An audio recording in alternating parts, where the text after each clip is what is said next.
¿Qué está ocurriendo en Oriente Medio, en Asia Occidental?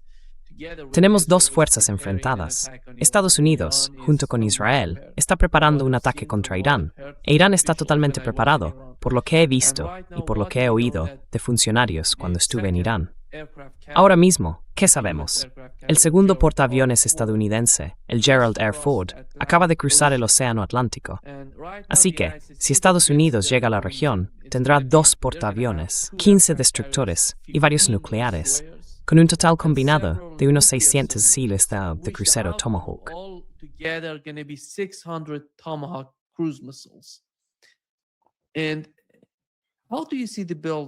¿Y cómo ves el aumento de fuerzas en la región? ¿Cómo ves las negociaciones?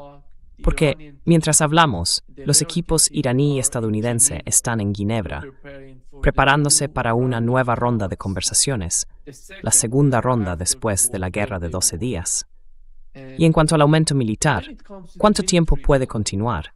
Porque 600 misiles de crucero Tomahawk no significan que estés preparado para una guerra de desgaste. Estás preparado para una guerra rápida, pero en mi opinión, no va a durar tanto. ¿Cuál es tu interpretación de lo que está ocurriendo militarmente en la región, en Asia Occidental?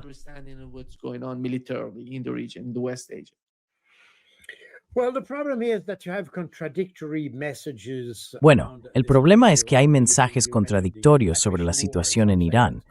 Mencionaste una guerra de desgaste, y algunos dicen que podría convertirse en eso, pero también entendemos que el desgaste requiere tiempo. Es decir, cuando hablas de una guerra de desgaste, hablas de algo que se prolonga en el tiempo. Eso significa que hay que ser capaz de mantener la presión durante un largo periodo, no solo por un tiempo breve. Y también entendemos que Irán es un país gigantesco, mucho más grande que Irak, y su geografía es más compleja. Entendemos además que Estados Unidos no podría contar con un componente terrestre muy fuerte si hubiera una guerra con Irán.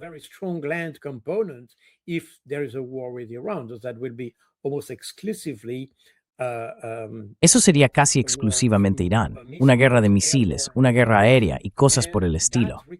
Y eso requiere una enorme cantidad de energía y recursos. Es extremadamente caro para un resultado muy improbable. Porque si tienes la seguridad de que puedes ocupar el país, puedes hacer algo, puedes realmente destruir su potencial militar. De acuerdo, eso probablemente sea posible con un país pequeño. Pero con Irán no sería posible, lo que significa que el desgaste no es realmente, es solo una palabra, porque no estoy seguro de que los estadounidenses pudieran hacerlo. Además, si empleas tanto poder contra un país que está preparado para responder o contraatacar, bien podrías acabar prolongando la guerra.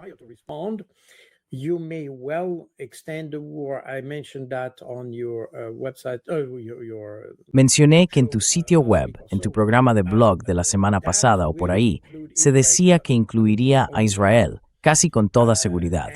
Y en esa situación, Irán puede salir perjudicado. Eso es sin duda cierto. Estados Unidos también puede sufrir, pero Israel será el gran perdedor en toda la historia. Así que es muy difícil decir exactamente qué quieren conseguir los estadounidenses. Probablemente estén ahora en un proceso muy similar al que vimos el año pasado. Eso significa que utilizan la negociación como palanca para obtener control, pasando de la negociación a la amenaza y de nuevo a la negociación para conseguir lo que quieren.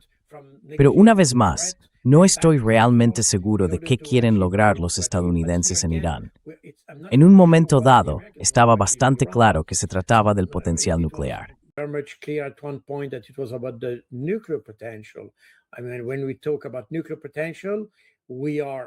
Quiero decir, cuando hablamos del potencial nuclear, está claro que hablamos del uso pacífico de la energía nuclear, porque todo el mundo sabe, incluida la inteligencia estadounidense, que Irán no tiene armas nucleares, y al menos por ahora no tiene un programa de armamento nuclear. Pero, de nuevo, todo lo que estamos haciendo ahora podría simplemente incentivar a los iraníes a iniciar un programa así.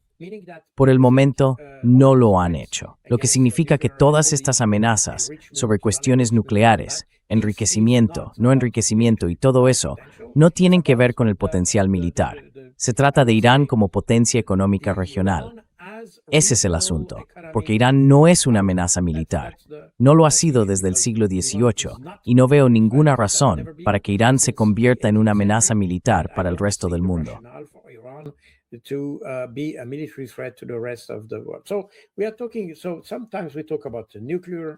Así que estamos hablando unas veces del potencial nuclear, otras de misiles, misiles balísticos, convencionales o no convencionales. Pero en esencia hoy en día son convencionales, y obviamente se habla de misiles hipersónicos y todo eso, porque es una fuente importante de preocupación, especialmente para los israelíes. Y a veces hablamos de un cambio de régimen. Tuvimos aquellas manifestaciones y también hubo rumores publicados en el New York Times, si no me equivoco, de que Estados Unidos podría desplegar algún tipo de comando y llevar a cabo una operación similar a la que intentaron en Venezuela con Maduro, para capturar o secuestrar a algunos miembros del liderazgo, quizá a Khamenei u otros, y utilizarlos de algún modo como rehenes.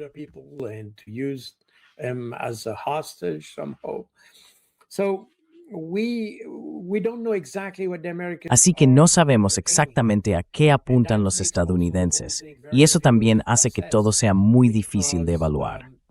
Además de la ausencia de un objetivo claro, la toma de decisiones en Estados Unidos es extremadamente errática.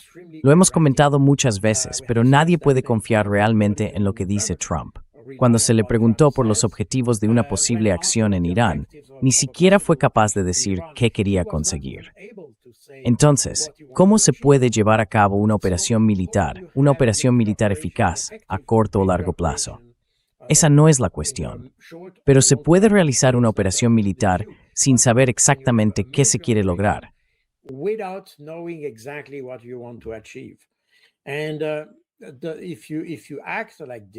Y si actúas así, y quizá recuerdes que con Irak fue muy parecido, quiero decir, hablábamos de esas armas de destrucción masiva, ¿verdad? Sabíamos que no había ninguna, exactamente la misma situación. Y al final, se trataba de derrocar a Saddam Hussein. Pero eliminar a Saddam Hussein no resolvió el problema en absoluto, porque después de eso solo hubo caos en lugar de Irak. Durante un tiempo nadie sabía lo que estaba ocurriendo, y luego vino todo el episodio del Estado Islámico y todo eso. Eso ocurrió porque no había un poder fuerte en Bagdad. Así que si tu objetivo es simplemente un cambio de régimen, ¿qué significa eso realmente? ¿Quién viene después del liderazgo actual?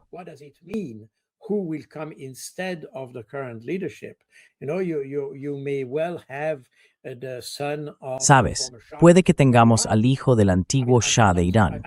Quiero decir, no sé hasta qué punto es conocido este individuo en Irán, y ni siquiera sé si sería aceptado o apreciado allí, o apoyado, obviamente. Estamos jugando con la situación. No sabemos quién podría ser el próximo líder. No sabemos qué pasaría con esta persona. ¿Provocaría eso una nueva revolución? ¿Desencadenaría disturbios? ¿Dividiría al país? No sabemos cuál sería el resultado. El problema es que, con todas estas operaciones que está llevando a cabo Occidente, en realidad solo se está creando caos. Y el caos tiene como consecuencia que la vida en esos países se vuelva imposible.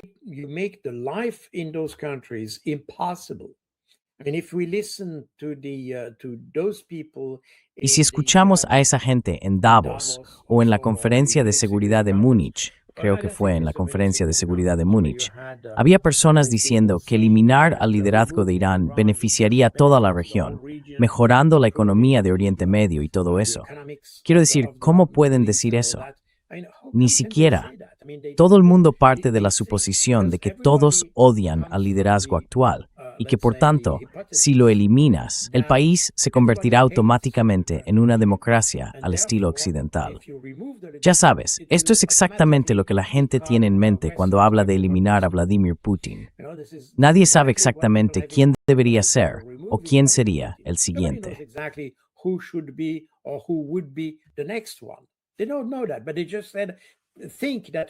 No lo saben. Simplemente piensan que eliminar a Putin, porque todo el mundo odia a Putin, todo el mundo odia a Khamenei, y así sucesivamente, resolverá todo. Son suposiciones. El problema es que probablemente no sea así. No sé exactamente cuál es la situación en Irán, pero no tengo la sensación de que todo el mundo odia el liderazgo actual. Y lo mismo ocurre en Rusia, por ejemplo. Pero en esta situación, Si eliminamos a esas personas, solo creamos un desequilibrio en el país, lo desestabilizamos, y desestabilizar el país significa crear caos. ¿Y qué significa crear caos? Significa que una vez más, mucha gente migrará a Europa o a Estados Unidos o a donde sea.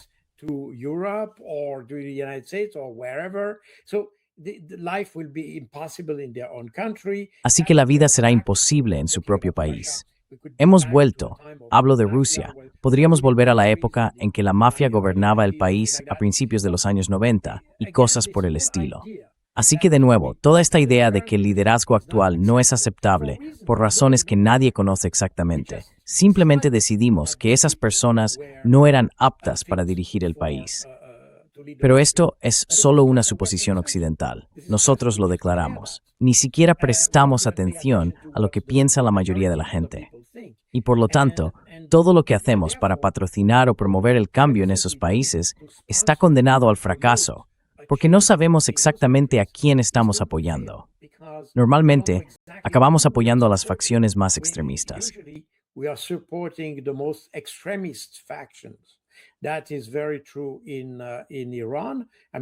Eso es muy cierto en Irán.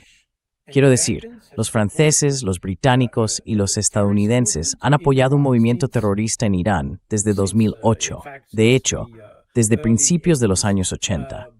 Pero esto ya era muy evidente, incluso durante la guerra de Irak, cuando había apoyo a movimientos separatistas y nacionalistas en varias zonas de Irán. Hasta ahora, Irán ha conseguido mantener el control sobre esos grupos. Lo supongo, no conozco exactamente la situación, pero lo supongo. Pero el hecho es que cuando decimos que apoyamos la democracia, no estamos apoyando la democracia. Estamos apoyando facciones extremistas en esos países. Y asumimos que esas personas, porque hablan de democracia, pero esa es su versión de la democracia.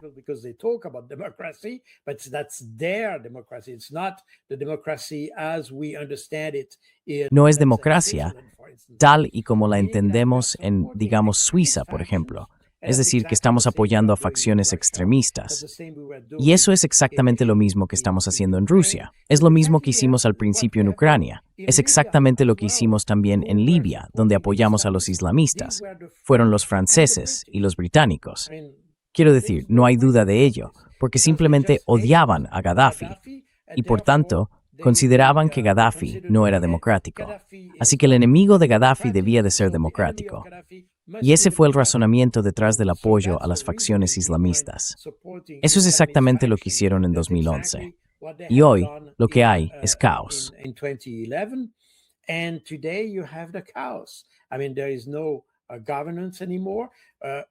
Quiero decir, ya no hay gobernanza. Recuerda que en 2010, Libia tenía el índice de desarrollo humano más alto de toda África. Y desde entonces, todo se ha desmoronado. Ya no existe una buena gobernanza. Así que destruimos todo por razones que nadie entiende realmente. Y eso lo deciden personas como Trump, y antes que él, por supuesto, George W. Bush, gente que no tenía mucho conocimiento del resto del mundo. Probablemente Trump viajó mucho, pero recuerdo que cuando George Bush se convirtió en presidente, nunca había salido de Estados Unidos. Así que estas personas deciden ir a la guerra. Y eso también es algo que vemos hoy en Europa. And that's also something we see in Europe today. Because we are unable to manage our domestic... Como no somos capaces de gestionar nuestros problemas internos, tendemos a exportarlos e intentar hacer la guerra. ¿Es eso para distraer a la opinión pública? ¿Es para demostrar que somos capaces de actuar y hacer algo diferente? No sé exactamente cuál es la lógica detrás de eso, y eso es algo que solo los psiquiatras podrían explicar. Pero la realidad es que cuanto más débiles nos volvemos, más a favor de la guerra estamos. Y esa es una reacción muy extraña. Lo vimos en 2001 y 2002. Era exactamente lo que afrontaba George W. Bush.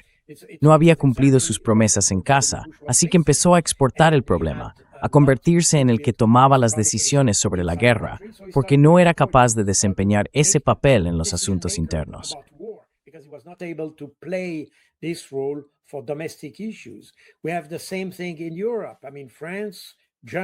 Tenemos lo mismo en Europa. Quiero decir, Francia, Alemania, el Reino Unido, todos tienen economías en ruinas. Pero es entonces cuando se vuelven más insistentes con la guerra. Se ve lo mismo a nivel europeo. ¿Recuerdas en Davos, hace apenas un par de semanas, cómo Zelensky criticó a los europeos? Fue una crítica muy dura y vehemente hacia Europa, lo que significa que evidentemente Europa no es capaz de gestionar sus propios problemas. No es capaz de suplir los objetivos refugiados. Así que se trata de apoyar de promover la guerra fuera de la UE. Y es exactamente lo mismo con Estados Unidos. And exactly the same thing with the United States. I don't know exactly if the US has No sé become exactamente si Estados Unidos se ha vuelto a ser grande hasta ahora. No estoy seguro. Creo que esta política errática de aranceles, no hay arancel, sí, no, 100%, 200%, 1000%, 500%, hace que nadie sepa exactamente quién tiene aranceles sobre qué, cuál es el propósito, qué ganamos con ello, y así sucesivamente. Como resultado, la gente tiende a perder confianza, a perder credibilidad y a evitar invertir en países donde la toma de decisiones es tan errática. Tenemos exactamente lo mismo en Europa. Es decir, Europa ha alcanzado su nivel más bajo en 8 años en lo que respecta a la inversión extranjera, porque la gente ya no puede confiar en Europa. No sabemos exactamente qué quieren conseguir. Y esa situación es extremadamente peligrosa, porque cuanto más débiles se vuelven nuestros países, más propensos son a emprender guerras en el exterior. prone to wage war outside they are. And that's why I'm a little bit. Y por eso estoy un poco, lo que me preocupa de Irán es que ni siquiera sabemos qué queremos conseguir. Solo queremos hacer la guerra. Eso es lo que sabemos. Queremos atacar. Pero ¿para qué exactamente? ¿Con qué resultado? ¿Cuál es el desenlace esperado de eso? Nadie lo sabe realmente. Y eso para mí suena extremadamente peligroso. Podría desestabilizar todo el planeta en algún momento. Ahora hemos visto que los rusos y los chinos han entendido que probablemente también deberían actuar. He oído, aunque no he visto ninguna confirmación, que ahora existe algún tipo de acuerdo de defensa entre Irán, Rusia y China. No sé exactamente el alcance de este acuerdo, ni si también implica la posibilidad de que Rusia o China pongan tropas sobre el terreno. Let's say Russia or China putting boots on the ground. I don't know exactly what is covered by this agreement. No sé exactamente qué cubre este acuerdo, y ni siquiera sé si realmente existe, pero indicaría que hay una creciente sensación de preocupación en el resto del mundo, que necesitamos ser capaces de responder a Estados Unidos y hacer que el precio de cualquier intervención sea más alto para ellos. Y Estados Unidos no tiene hoy una economía muy saludable. Vemos que el dólar se está desmoronando, por ejemplo. La gente tiende a descartar o evitar el dólar debido a la incertidumbre que lo rodea, lo que significa que Estados Unidos no está en la mejor posición para librar una guerra prolongada contra nadie. Y esa es probablemente una de las razones por las que Estados Unidos quiere retirarse de Ucrania, porque ve que es un conflicto que no lleva absolutamente a ninguna parte, donde solo se gasta dinero sin obtener ningún resultado. Nowhere where you just spend money for no result. The problem is that about Iran. El problema con Irán es que hay tanta, yo diría, obsesión en Estados Unidos con respecto a ello. Quiero decir, en Estados Unidos existen esas obsesiones. Hay unos pocos países que han provocado ese tipo de fijación. Evidentemente Irán, Cuba y en cierta medida Venezuela. Es simplemente una obsesión en Estados Unidos. Y cuando se habla de obsesión, significa que la toma de decisiones en torno a esos casos o países deja de ser racional. Sin pensamiento racional ni decisiones racionales, eso puede conducir a algo dramático. Y esa es una fuente real de preocupación. Podrías decir, vale, tienes un objetivo limitado. Entras en Níger porque quieres recuperar esas minas de uranio y cosas por el estilo. Uranian mines and things like this. Okay, then you go there. You occupy a part of the country. Vale, entonces vas allí y ocupas parte del país. Puede resultar caro si lo comparas con el objetivo, pero es factible. Podrías hacerlo. Pero con Irán, ¿qué es eso? Quiero decir, ¿quieres ocupar Irán? Si cambias el régimen, ¿quién viene después? ¿Qué facción? ¿Qué grupo étnico? No estamos hablando de tribus, pero ¿qué grupos étnicos prevalecerán y cosas así? Todo eso es simplemente una receta para un caos adicional. Y nadie necesita caos hoy en día. Desde luego no Estados Unidos, por cierto. Estados Unidos debería querer estabilidad. Estabilidad en la toma de decisiones, estabilidad en las relaciones con los demás, ausencia de conflicto. Y ya sabes, todo eso es alcanzable. Tendemos a retratar a nuestros enemigos como irracionales y tenemos una comprensión fatalista de ellos. Pero eso no es cierto.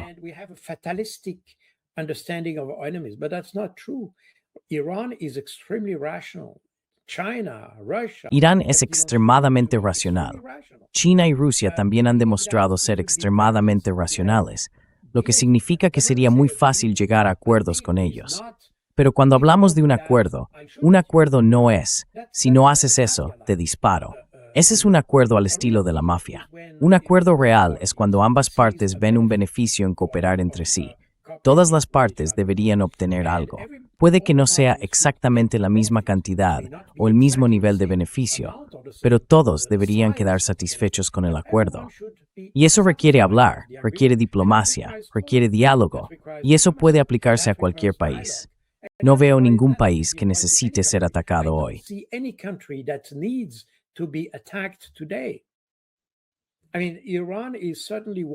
Quiero decir, Irán es sin duda uno de los países más abiertos al diálogo y la cooperación con Occidente. ¿Por qué deberíamos atacar a un país para lograr un objetivo que ni siquiera podemos definir? Es absurdo, pura absurdidad. El problema iraní, quiero decir, lo diré muy sencillamente, podría resolverlo en 2 días, literalmente, siempre que aceptemos hablar con ellos, siempre que no intentemos imponerles algo, siempre que aceptemos que tienen su propia forma de vivir, igual que nosotros tenemos la nuestra. No es tipo tesher sistema, solo el sistema que les quiere temer, sinceramente. No soy man, no soy chi.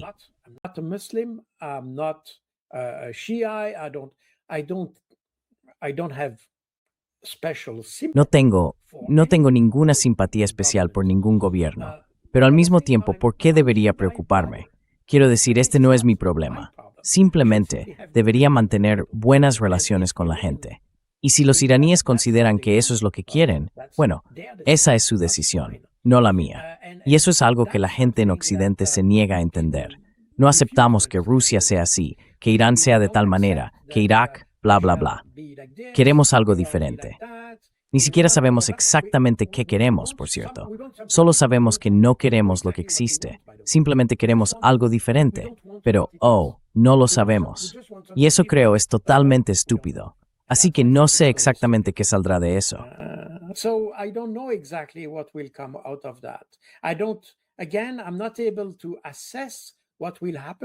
De nuevo, no puedo evaluar lo que ocurrirá, porque no he podido definir cuál sería el objetivo de un ataque contra Irán. Entonces, ¿qué se quiere lograr? Si solo se trata de destruir, bueno, los estadounidenses pueden hacerlo. Han sido excelentes en eso. Simplemente no han sido muy buenos reconstruyendo las cosas, ¿sabes? Pero la esencia del conflicto, si se quiere cambiar algo, destruir es una cosa. Reconstruir es la parte más importante, porque reconstruir define el futuro. Y si no sabes qué quieres construir después de haber destruido todo, ¿cuál fue entonces el propósito de destruirlo en primer lugar? Y eso es lo que me preocupa un poco de Estados Unidos, especialmente ahora, esta obsesión con que Irán debe ser destruido.